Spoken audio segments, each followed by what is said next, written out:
Fireboy and Watergirl is undoubtedly the most iconic cooperative Flash game series ever created. Developed by Oslo Albert from 2009 to 2013, this series saw 4 slam dunk successes that have become hallmarks of the puzzle platformer genre. The first entry, The Forest Temple, is by far the most popular and notable release. When creating the game, Oslo focused on developing the puzzle mechanics before designing either character, emphasizing gameplay over storytelling. This makes it all the more amusing that the characters are currently more relevant than the games themselves. The game was designed in a way that made it accessible to all ages, allowing friends, family members, and even solo players to find enjoyment in it. The game features 32 distinct levels, each requiring both players to reach their respective doors to complete. Players can collect optional gems matching their color, and they can only touch their corresponding liquid, with both players unable to touch the green goo. There are many common puzzle objects, including levers, pulleys, buttons, boxes, boulders, and more, that the players must interact with. Hexagonal gems on the map denote typical puzzle levels, triangle gems mark speed-focused levels, and the diamonds denote levels where a green gem must be collected for a successful completion. After finishing the first 4 levels sequentially, 7 branches unlock, which can be tackled in any order. When designing Fireboy and Watergirl, Oslo drew from his previous experience of creating half a dozen other Flash games. While he began making games back in 2006, his first release came in 2008, a simple 3D puzzle game called Towers. He followed this up with Golf Physics, a physics-based golf game that likely drew some inspiration from Super Mario Galaxy. 2 months later, he dropped a math game called Addiction, and he rounded off the year with Climbing Ninja, a game that got some attention after being front-paged on Newgrounds. After releasing a defense shooter called Color Archers in 2009, he spent the next 6 months piecing together a project that combined various aspects of his existing games. While he had yet to release a smashing success, his games had enough quality to garner sponsorships from various Flash gaming sites, including Addicting Games. However, more importantly, he was garnering the skills needed to put together a game that would have a more lasting impact. And on November 19th, 2009, Fireboy and Watergirl in the Forest Temple showed up on ArmorGames.com, and the rest is history.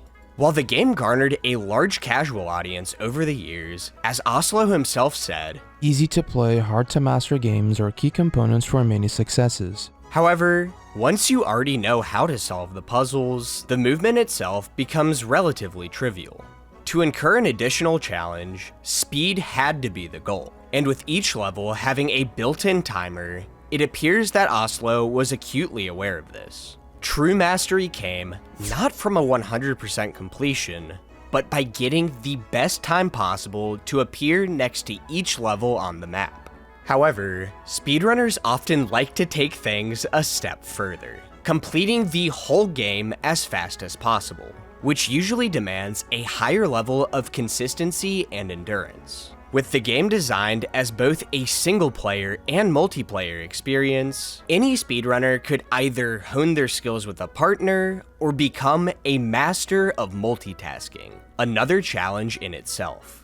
While many full completions of Fireboy and Watergirl appeared on YouTube in the years following the game's release, it wasn't until 2015 that a genuine speedrun of the whole game was put together. 2 Turkish speedrunners, Bakrash and Mistakes, began the 2-player branch of this story with a time of 41:57.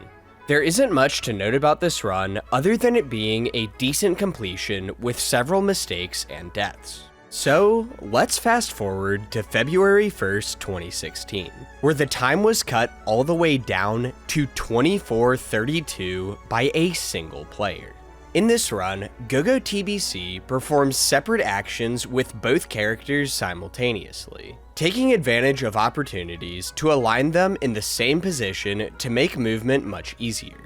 For example, in level 2, he takes the necessary path for each character, but he waits for both to be running against this wall before simultaneously jumping up and to the left. He again splits his movement to have one character stand on the button while the other runs under the gate. However, instead of progressing further in the level with Fireboy, he waits for Watergirl to join him on the wall before jumping up. The next section is completed with simultaneous movement, but you may have noticed that this log started spinning after being jumped on, while this one didn't. Fireboy and Watergirl features buffer jumps, where you can hold up while in the air to prime a jump on the first frame after landing. However, with any interactable object in this game, if you buffer jump off of it, it will not be impacted by Newton's third law. However, if you buffer another jump on the same object, it will process the interaction. Go-Go buffer jumps off the first log, but he walks for a bit on the second log before jumping, causing its physics to update. While this doesn't really change much in this instance, it does have important implications in other levels. While there are several things that I could point out about this run, I'd like to focus on a common choice that Go-Go made in a few specific levels. While the red and blue gems sprinkled throughout most levels are optional, if you don't collect the green gem in the levels that possess it, the game will score you with a failing grade, and the level will not light up on the map, with the game indicating that the level is not complete without the green gem. The decision was made to invalidate this run and require green gems to be collected on all future submissions. Well, Go-Go's first valid Fireboy and Watergirl speedrun came 2 days later, when he performed a 2-player any percent run in 28:39 with his friend Munchie's Dope. Though his invalid 1-player run was shortened by not collecting the green gems, this did not account for the whole 4-minute gap. Munchie's newcomer status reduced the overall quality of gameplay in the co-op run, and after Go-Go set a valid 24:06 by himself the next day, it seemed like going solo generated more success in these early stages. The greater level of control and the ability to put in longer hours far outweighed the benefits of only having to control one character.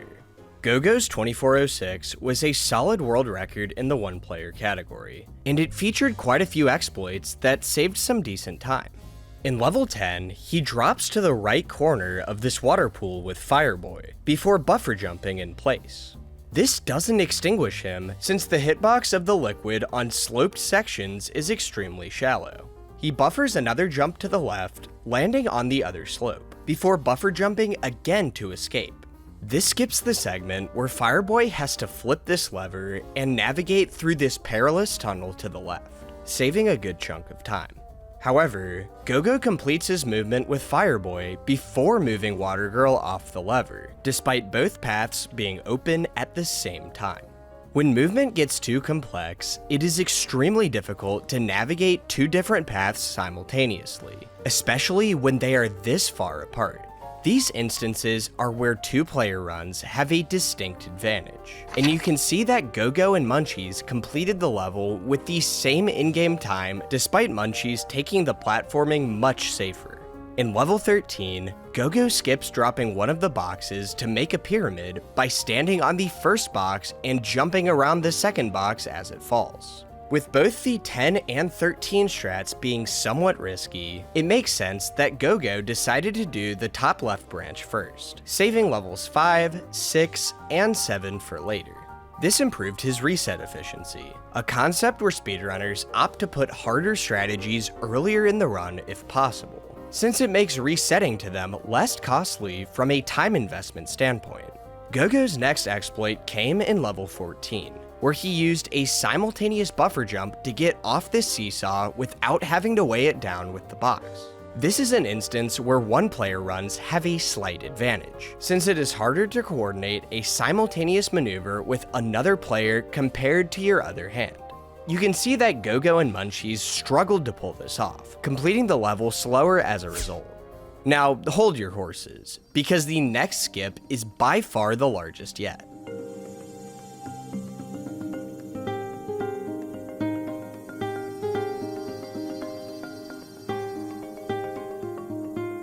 So yeah, instead of spending over half a minute navigating through this maze of a level to press this button, flip this lever, and press this other button, Fireboy can just skip this elevator with a well-timed jump and a buffer jump on the corner, only needing to flip one lever to open the exit. Another skip came in level 20, where Gogo collects the green gem with a simple full jump. This skips needing to bring Watergirl all the way over to the green lever to turn on the fan, and then all the way back to the yellow button to let Fireboy out, yielding an enormous time save. Gogo's run had some costly mistakes, including a death at the end of level 3. But the bulk of the potential time save came from just performing more simultaneous asynchronous movement. Since this is the area where two-player runs could potentially excel, it was obvious that the two-player time would eclipse the one-player time possibly permanently if a pair decided to grind the game seriously. However, for now, it was the Gogo show, and he had some more work to do with perfecting his multitasking. Later in February, Gogo set a 22:51, improving upon an unrecorded 23:26. In this run, you can see more flashes of asynchronous movement, including dual control at the start of level 11 to save almost 10 seconds. He also cleaned up some sizable mistakes, like the death in level 3 and the fall in level 5. He went 16 seconds faster in level 17 simply from better execution, and he lost time in virtually no levels compared to his 24:06. However, the job was far from finished, and he dropped a 21:50 in May.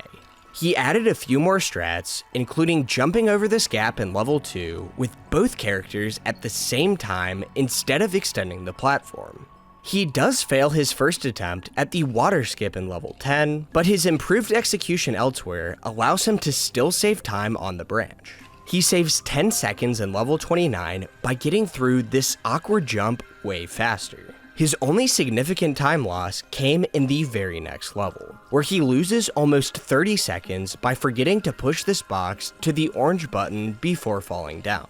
He easily cleans that mistake up and then some in July, piecing together a 20:36. This ends up being just 10 seconds off the sum of his best ever times completing each of the 8 branches, indicating an exceptional completion.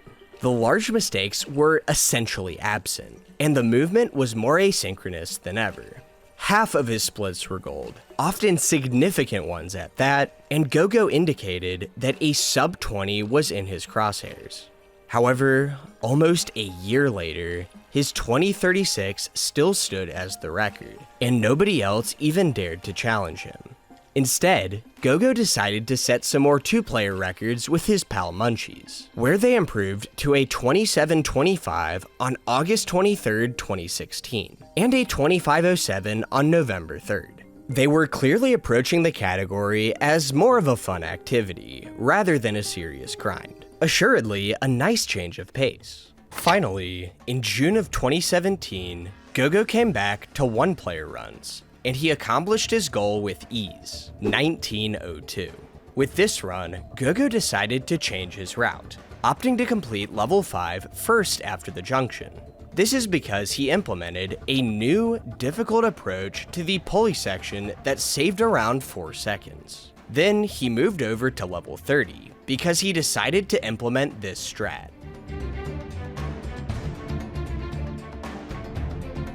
This death-defying strategy saved him over 20 seconds, exploiting many of the game's mechanics in one unique package. First, you had to jump off the left slope of the water, preserving the vertical to horizontal velocity conversion from the fall, just enough to reach the right slope. Then, by jumping into the orange door as it closed, it again converted vertical to horizontal velocity, easily getting Fireboy over the gap. After that, he just pushed the box to the left and completed the level as normal. The routing changes didn't stop there, with Gogo not completing a single green diamond level until more than 8.5 minutes into the run, compared to less than 4 minutes with his old ways. In fact, Gogo had decided to change up his order past level 30 on almost every single attempt, doing whatever he felt like in the moment. Tackling level 25 almost 11 minutes earlier in the run, he incorporated a much smarter approach to handling the rotating log. Previously, he would just walk over it with Fireboy, causing it to spin slower and forcing him to wait almost 7 seconds for Watergirl to have an opening. Now, he buffers a jump on the right side with Fireboy, causing it to stay in place, before buffering a second jump on the left to make it spin much quicker. This allows Gogo to jump from the lower level with Watergirl right as he finishes up with Fireboy's movement. He saved almost 10 seconds in level 29 by not getting tripped up on the awkward jump. Gogo closed the rest of the gap by further refining his asynchronous abilities, saving a second or two in each level. From the description, it seems like Gogo was a bit disappointed that he didn't skip straight to the sub-19. However, it wouldn't elude him for long, as he improved to an 1844 the next month. He simply saved more time by getting even better at controlling both characters simultaneously, leaving less opportunities to waste. One of his biggest improvements came in level 15, one of the longest in the game. The dead time surrounding each button press and lever flip was whittled down enough to save 7 seconds throughout the level. If both characters had the opportunity to progress, he would take it, and any sections where the baton had passed further allowed his skills to shine. It doesn't come as much of a surprise that his run's description read, "So good. I'm done improving this time for now." With Gogo being done playing the game for a while, it opened the door of opportunity for other runners to start approaching his world records. The first improvement came on March 9th, 2018, when Chia and Jared's set a 2-player record of 25:06, still leagues behind the optimization of the other category. Gogo and Munchies clearly did not take very kindly to this, since they came back to improve it to a 22:51 the same day. This was obviously still far from their potential, and it left the door open for 2 Turkish runners, Romantik and Topal, to score a 21:58 on September 6th. The category still had yet to see a duo take it very seriously, but a pair came along in December that was poised to challenge that. Setting the first sub-20 in the category with a 1950, Anonymous Lama and Calvin 304 shattered the record with their second completed run. The two were practicing with more discipline than the category had ever seen, and this likely wouldn't be the end of their time playing the game. Though Anonymous and Calvin had opted out of doing some of the hardest strats, like the water skips in levels 10 and 30, they still brought over some of Gogo's techniques, namely the box skip in 13 and the sequence break in 18. 3 days later, they were back for more, 1941, and the next day, they cut that to a 1914. The run had the potential to beat Gogo's 1-player time, but Calvin unfortunately died right at the end of level 31, costing over 30 seconds. They cleaned that up the next day, but a costly death in level 32 again kept the 1-player record ahead, though the run was still a sub-19. Anonymous and Calvin were on the cusp of placing the 2-player category in its logical position on the leaderboard. But Gogo was not going to let that happen so easily. 2 days later, he annihilated his previous record with an 1810, far surpassing the goal that he listed on his splits. In level 21, he got this pulley to start rising without the box by springing off of it and chaining together a series of buffer jumps to prevent it from sinking back down, a 2 to 3 second save. Otherwise, he again just saved bits of time here and there by demonstrating better movement with both characters than everyone else could with one. This gave him the confidence to set his prospects much higher, and he indicated that a sub-18 was the ultimate goal in his run's description. Anonymous and Calvin then decided that they wanted one too. For the next week, they went all out in practice, honing in the 2 water skips and the log strat in level 25.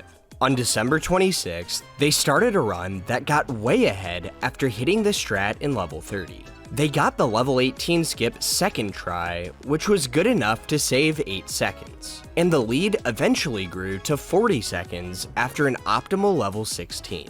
They avoided the box entirely in level 21 with Gogo's pulley strat, and a crisp level 22 put them 53 seconds ahead. After a masterful levels 27 through 31, they found themselves over a minute ahead. This run had the potential to be a 1741, but as Anonymous let this box slide with what looked like plenty of speed, it decided to stop dead in its tracks. Still, they escaped with a 1751, the first sub-18 in either category. Two-player was now officially the faster category, and there was a good chance that it would stay that way for a long time, possibly forever. That is, unless Gogo had something to say about it.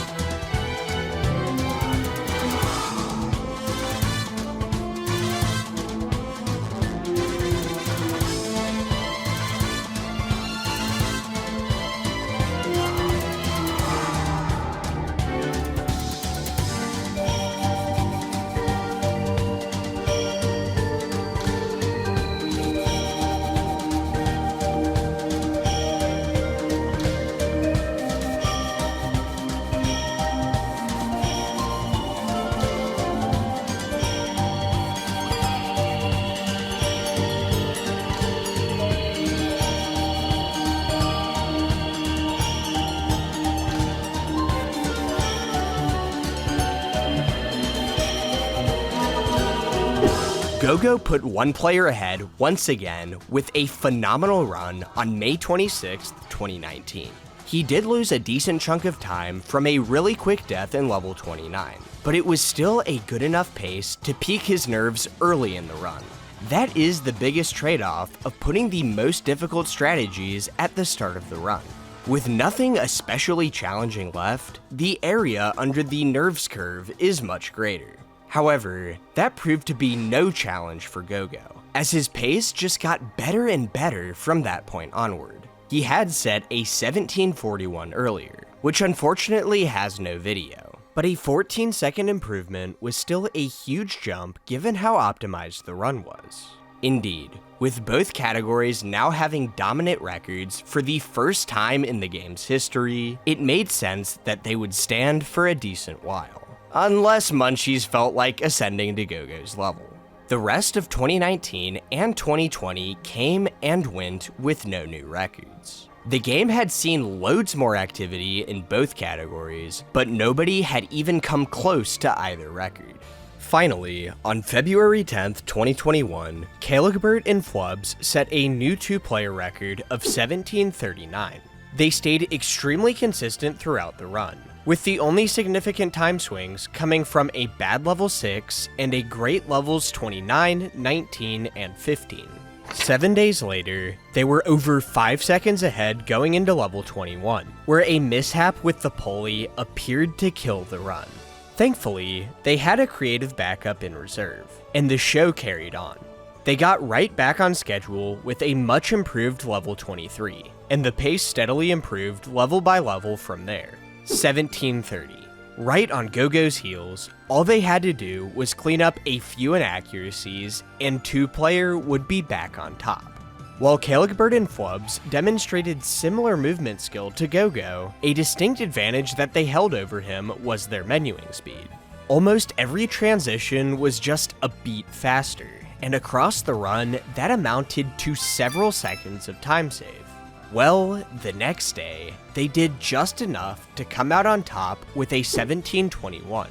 However, they were still far from satisfied. For the next month, they sharpened their skills, finding enough improvement to lower their sum of best by 21 seconds. They set an unrecorded sub 1710, but they continued pushing on towards their ultimate goal, the first ever sub 17. On March 31st, they maintained a relatively steady pace, but they shot over 10 seconds ahead after their best ever level 21. They pushed even further ahead after a first try level 18 skip, and an excellent last few levels sealed the deal. 1651, the first ever sub 17 in either category. The next duo to take over the two-player scene was Turtle Power and Smiley, two brothers who were still students living at home.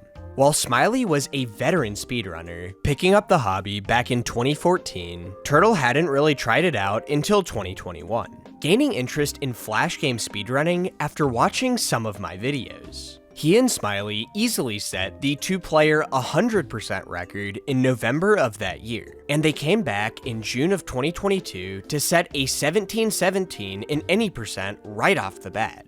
Within a week of attempts, they broke the record with a 1640. Again, the best overall execution that the game had ever seen. They creatively added pairs of arrows to each split on their timer to indicate which direction needed to be held for Fireboy and Watergirl respectively at the start of each level. To switch between levels, a runner must shift a hand to the mouse, click through the menus as fast as possible, and then possibly move that hand back to the keyboard, depending on what kind of setup is being used and which runner is performing what functions. This leaves essentially no time to think about which level is coming up and what inputs need to be performed right at the start.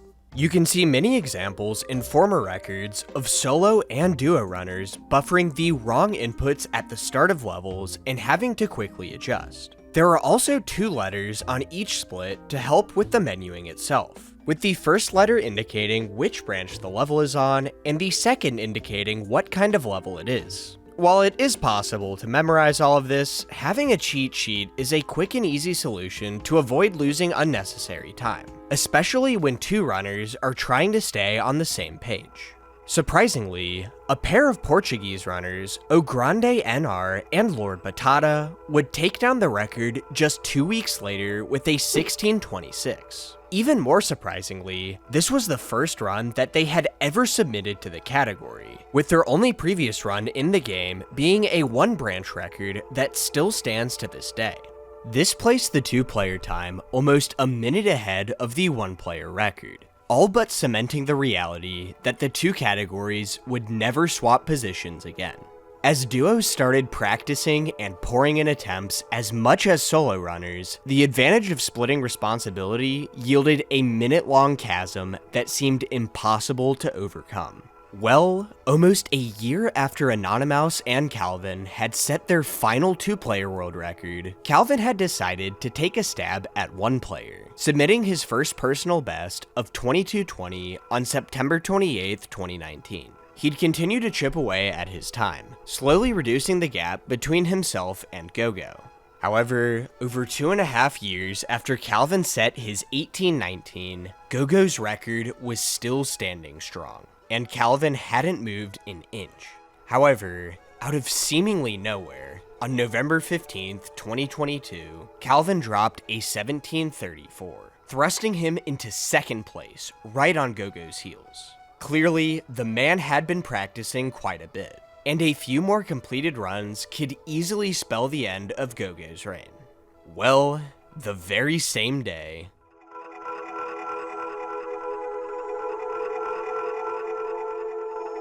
tied to the second. However, upon retime, Calvin was shown to be 16 frames faster. After almost 3.5 years, Gogo's legendary one-player record had finally been taken down. To this day, Calvin and Gogo are still the only two-player record holders to have ever submitted a run to the one-player category, let alone set a world record. With both Calvin and the Portuguese pair deciding that they were satisfied with their runs, time kept ticking towards the summer of 2023 with no new records in either category. On July 7th, 2023, Smiley and Turtle finally made their grand return, pushing the record down to a 1622.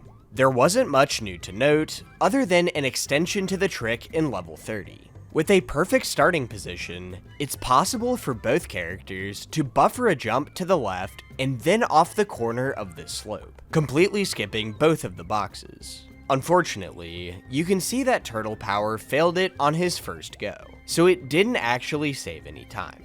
The trick still had the potential to save around 4 seconds if done perfectly, but the 4 seconds they saved in this personal best just came from slightly better execution and menuing. Later that month, the game also saw a one-player record set by a relatively new runner, Liam SCL.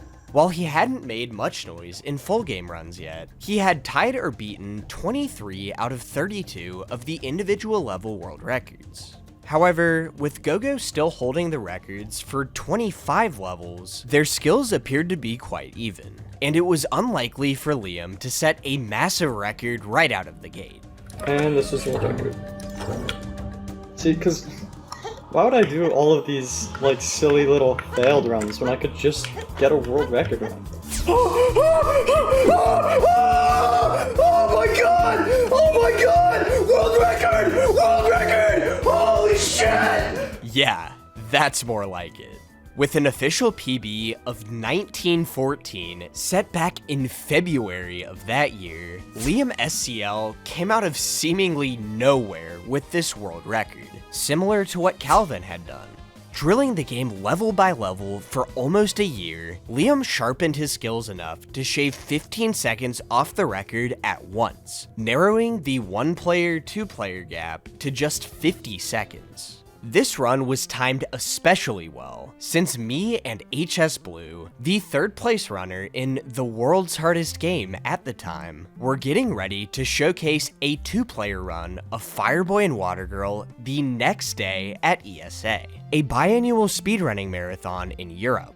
The both of us got hit with a wave of inspiration after watching Liam's run and legendary pop-off, and we went on to improve our PB by almost a minute on the marathon stage. Oh, time! 1841, that's a PB! That's a PB! Let's go! Let's go!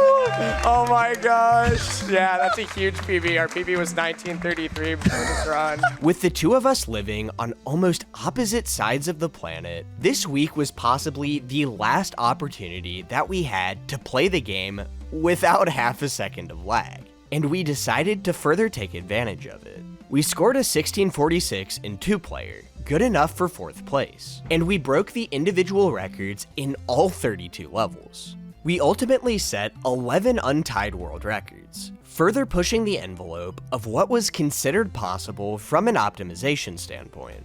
However, despite the success that Smiley and Turtle were having in full game runs, and the success that me and HS Blue were having with the individual levels, Liam was still clearly the best player that the game had ever seen, and he was not done pushing the envelope himself. He had set his sights upon one player's next minute barrier, sub 17, and as you probably expected, it didn't take him long.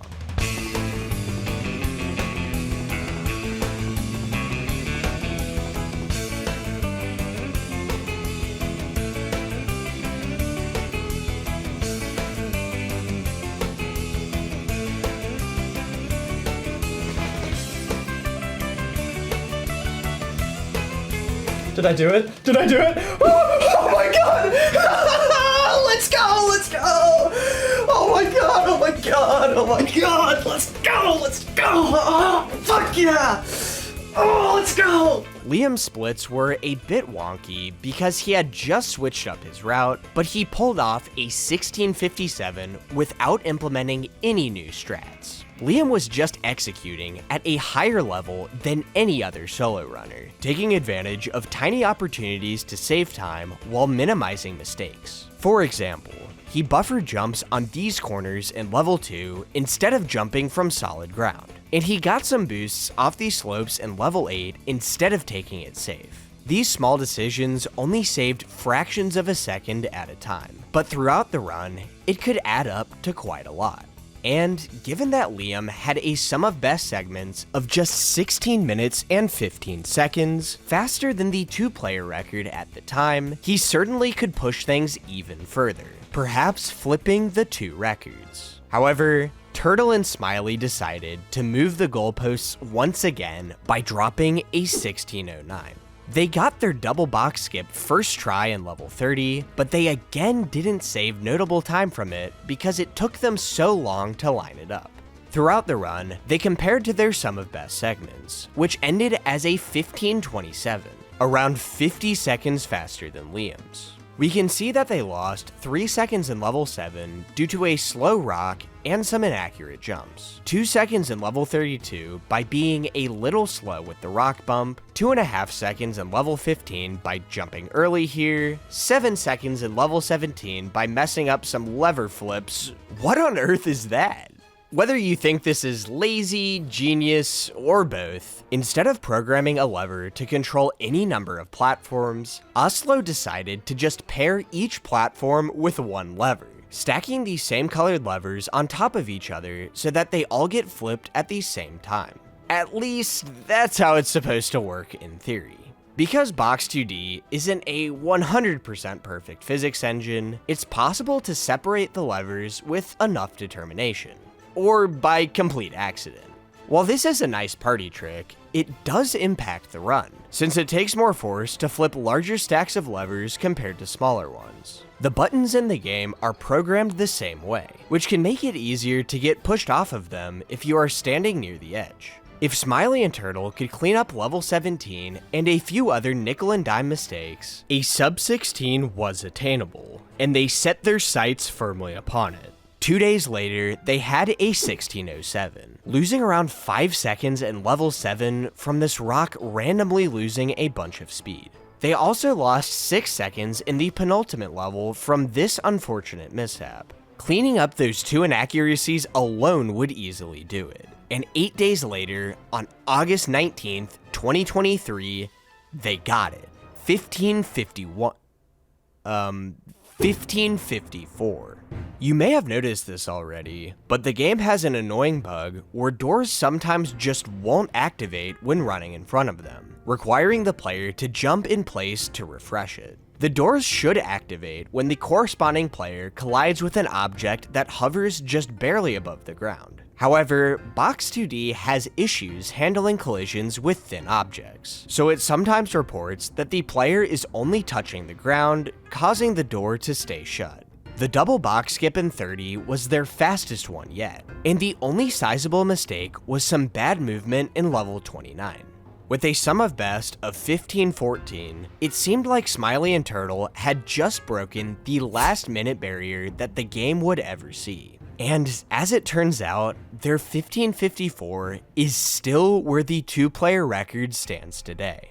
Now, let's see if one player was ever able to catch up. After his 1657, Liam went on an absolute tear on the individual level leaderboard, sweeping the record for every single level.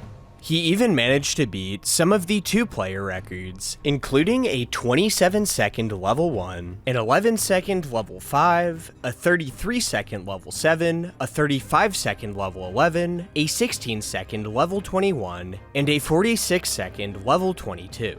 On December 19th, 2023, he finally improved his record to a 1653, where he started by saving a second in level 1. His split showed him 3 seconds ahead, but this was a result of him spreading out the time loss throughout the run more evenly.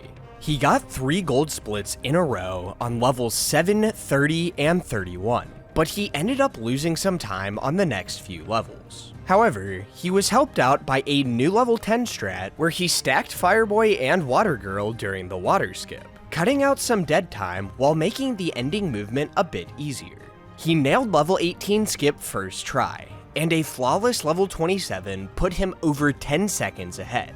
Some botched movement in level 29 ultimately cut the lead to 4.5, where it roughly remained for the rest of the run. Oh my god! Oh, let's fucking go! Oh, yes! Liam was pumped about getting another record, but he knew that there was still more work to do.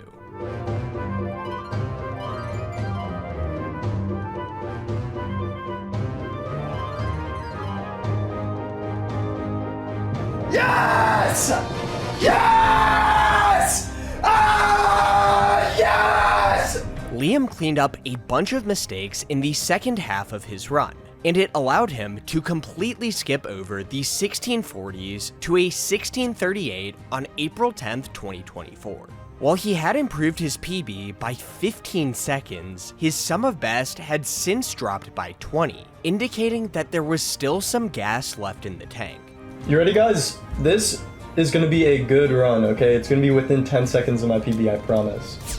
Yes, dude! Oh my god! What even happened, man? Oh my god! That's a fucking world record!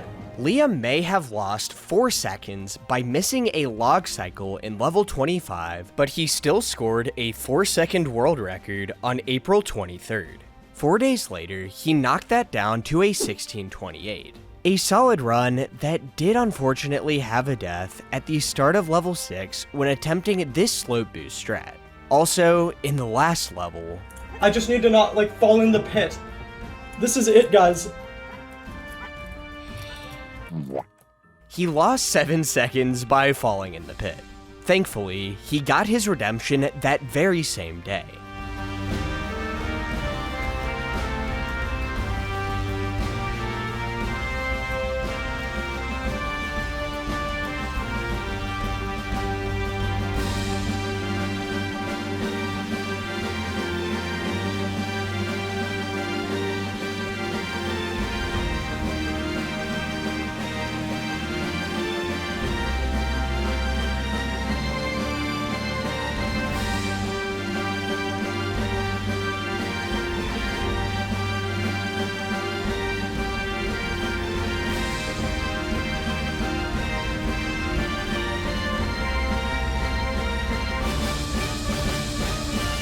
Holy shit!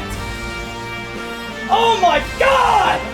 All in April, Liam took the record from a 16:53 to a 16:12, narrowing the 1-player 2-player gap to just 18 seconds. However, given how much of a lead Smiley and Turtle had in terms of their sum of best segments, it seemed like that remaining gap may never be closed. However, that all changed overnight with just a single discovery. Basically, because Flash is so old, it was designed to be possible to navigate the menus without using the mouse by pressing tab to cycle through the menu options in a set order. Or you could use the arrow keys to navigate this little box around. And you could just press enter when you were on the level you wanted to go to. Tab menuing changes things in 2 major ways. For one, by holding shift down and pressing tab 3 times, it navigates through off-screen buttons that you can't press, up to this gem that normally opens the pause menu. And then the second the level completion screen comes down, you can do this. Because the mouse no longer needs to be moved to the middle to press continue, you can put it wherever you want. Even say, over the next level. Basically where you would normally have to press continue and drag the mouse all the way to the next level after pressing continue, now you can simply just click down on the mouse immediately after pressing enter to exit the level. Menuing is something that we haven't talked much about during this video because it's an aspect of the speedrun that didn't ever see a massive improvement in any given record. It's just something that people gradually got better at, shaving off bits of time here and there. However, given that there are 31 transitions, any strategy that could save just a fraction of a second per menu could completely revolutionize the run. And tab menuing was exactly that. Shortly after piecing together the method, Liam was able to save 8 seconds throughout the run. And with further practice and refinement, that time save could grow to be even greater. Still, with those 8 seconds in his back pocket, Liam set a new world record by 8 seconds on May 15th. Now, the sub-16 was clearly within reach, and the 2-player record was poised to fall at any moment. Liam kept doing runs that day, but he was struggling to find much more success. Dude, I don't want to stop, but I have to stop. I have to stop eventually. I'm gonna do like one more, I think.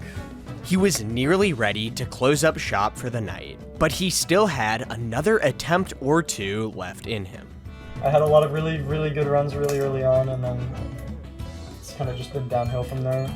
But I just haven't been able to get past the first, like, 7 levels. He did finally escape from early game prison, but he still had a long way to go if he wanted to close this one out.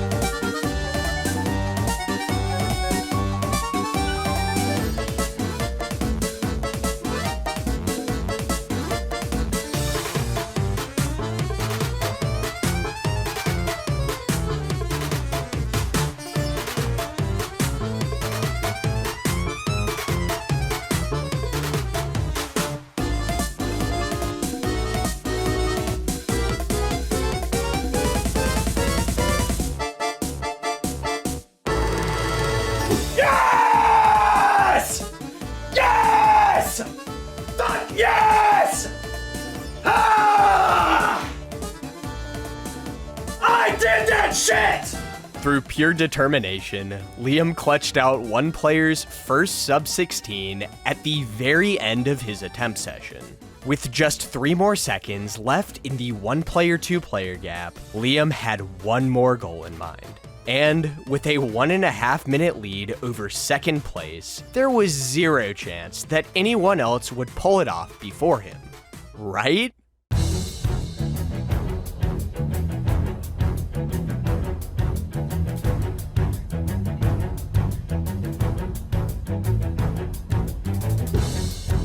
Back when Liam set his 1557, Tomatinalot's personal best was a modest 1856, good enough for 7th place. However, for the next 2 weeks, my man locked in, blazing his way to the top of the leaderboard and tying Liam's record to the second on June 1st. However, a retime showed that Liam held a 20-frame lead. While Liam had ascended to the top of the leaderboard in a unique fashion, Tomatinalot's rise had to be even crazier. On the individual level leaderboard, the only time he'd submitted was an untied record of 28 seconds in level 17. Tomatinalot was near Liam's skill level with the movement in each level, but a good chunk of his time save had come from his superior menuing abilities. Putting the 2 runs side by side, you can see that Liam would take much longer after pressing tab and enter to reach over to his mouse and click on the next level. Additionally, there were several moments where Liam's cursor was slightly out of position, requiring him to make a quick adjustment before clicking. Tomate's advantage with that second piece largely came from him using this overlay to line up his cursor over each level before the selection menu popped up. Liam had created the overlay back when tab menuing was first discovered, but it wasn't allowed in runs until after he set his 1557. Now, using a program to display a visual aid like this may cross the line of legitimacy for some, but it's easy to justify allowing it when you could just print out a physical overlay and tape it to your monitor to achieve the same result. It's pretty similar to how GoldenEye speedrunners can place a small piece of tape on their TV to use as a crosshair. With all of the hardware needed to play a game like Fireboy and Watergirl, banning the equivalent of a piece of paper would be silly at best. With a fire lit beneath him, a goal yet to be accomplished, and a lot of easy time save on the table, Liam knew that he had to come back now. While Liam had achieved many surprising records throughout his career, his next one, set just 4 days after Tomatinalot's 1557, was possibly his least surprising of all.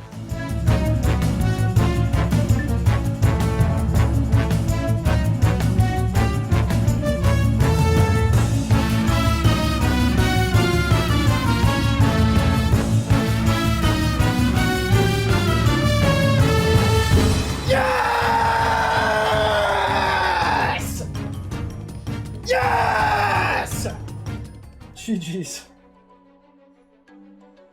I just beat the fucking 2-player time. While the 1-player record had a lead over 2-player for much of this game's history, once some pairs popped up that took the category more seriously, a gap was generated that seemed insurmountable. And yet, through the power of just one man, it was completely erased. While Liam's feat was truly incredible, it did have a slight asterisk in the fact that tab menuing could save around 30 seconds on its own, and Smiley and Turtle hadn't used it. To match their level of execution in actual gameplay, someone would need to set a time in the low 1520s. Given that Liam and Tomate's sum of bests hadn't even broken into the 1510s, this was far from being achievable anytime soon. Regardless of how it was done, 1-player was now faster than 2-player, and Liam found himself at a clear resting point. But Tomate certainly had not. While Liam had gotten quite close to Tomate's skills with menuing, Tomate still had a slight edge that he fully took advantage of. By saving a few frames on each transition, he could save multiple seconds throughout the run, giving him a bit more wiggle room. And, well, another thing that gave him some wiggle room was his incredible sum of best of 1505. Tomate's ascent saw no signs of slowing down. And on June 8th,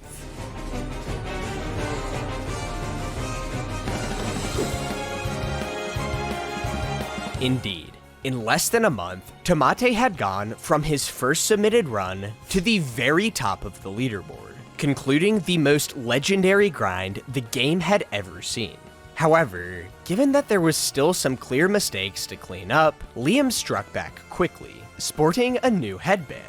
His next record started with a solid early game, a perfect 14, and a first try 18 skip. It lost some steam in levels 29 and 22, but he managed to maintain his lead for the remainder of the run. Mom and Dad, prepare for a scream! Lost like 2 seconds because of it. I literally don't care. Holy fucking shit, man! Let's fucking go! Yes! Yes! Another 10-second barrier was shattered, alongside all of the windows in his room. Liam had all the momentum, and he kept on pushing. 5 days later, he knocked the record down by another second, a run that he revived from an almost 4-second deficit. He could have finished with a 15:34, but...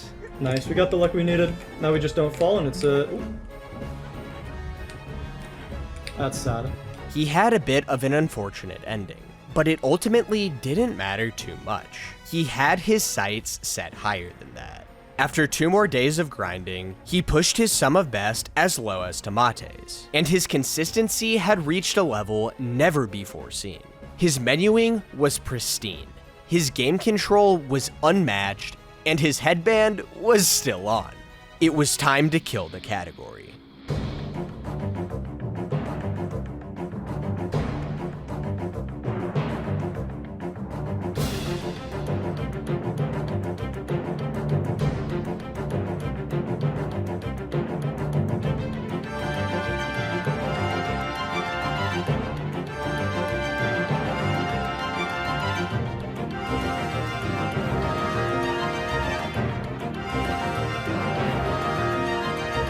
Oh my god!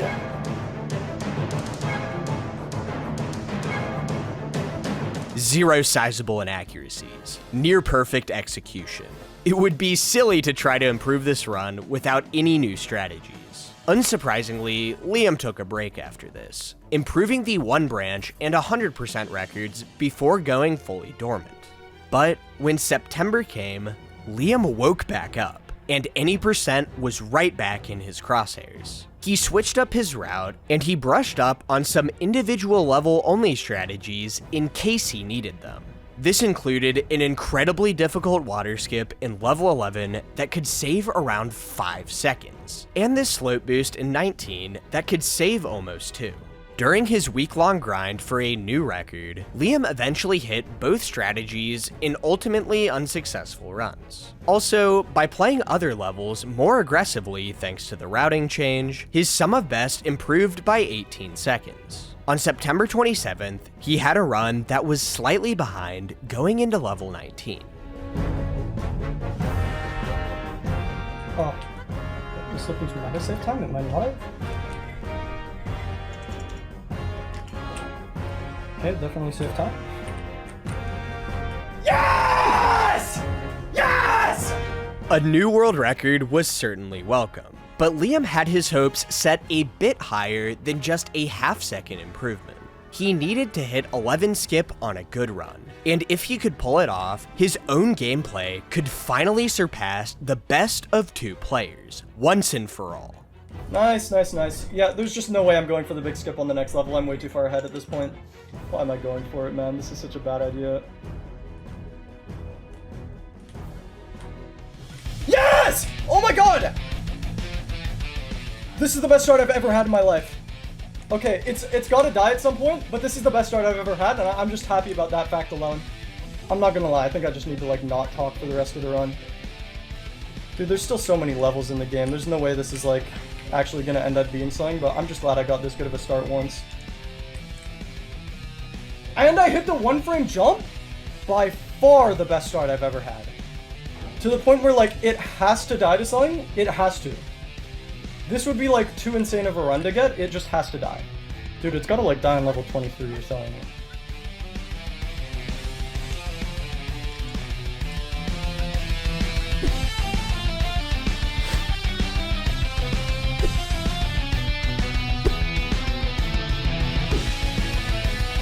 What the fuck? Oh my god! What did I just do? Oh my god, man! On his very first good run with the 11 skip, Liam achieved a 6-second world record, easily the clutchest run in the game's history. Liam now officially possessed the power of Smiley and Turtle combined, the greatest duo to ever touch the game. He could have easily retreated to a well-deserved rest in this moment, but he decided to keep pushing towards the next 10-second barrier, sub 1520. But despite putting in 2 more weeks of practice and runs, he had come up empty. His 1520 was a formidable time, and improving it by any amount at all would be a massive achievement that could still take much longer. Well, I think you know where this is heading.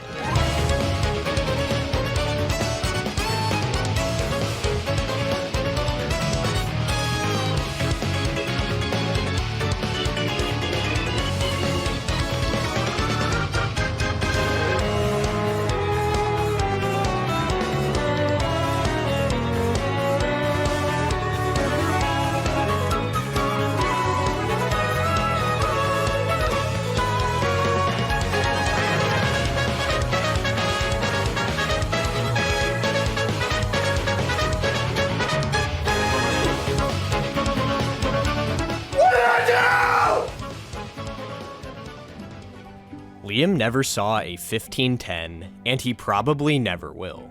His absolute shock in this moment speaks volumes. The record skipping an entire 10-second barrier at this level of optimization is unbelievable, and it will never happen again. The last time it happened was back when Liam went straight from a 1653 to a 1638. Impressive at the time, but not even in the same ballpark as this masterpiece. Though a time like this generally kills competition for a good while, Tomate decided to keep pushing his PB as practice for the Tetrafecta, completing the entire Flash series back-to-back.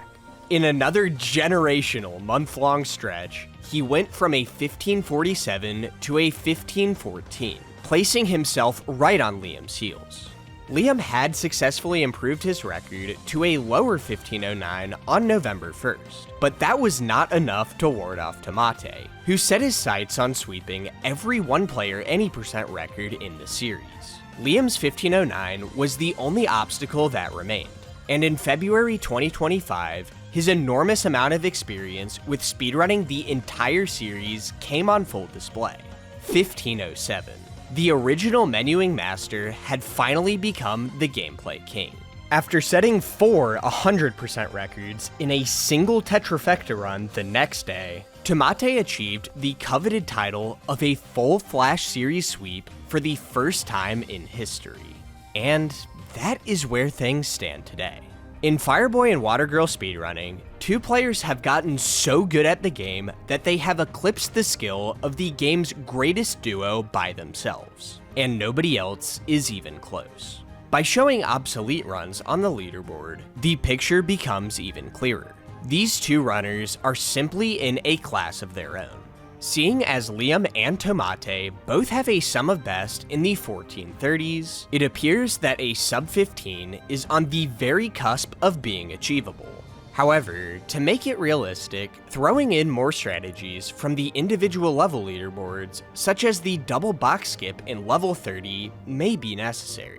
However, this would make an already inconsistent run, where a single rogue rock can crush the best of paces, even more ridiculous to complete. For now, the biggest question is whether Liam can get the best of Tomate once again. It will be interesting to see where their unmatched rivalry goes from here.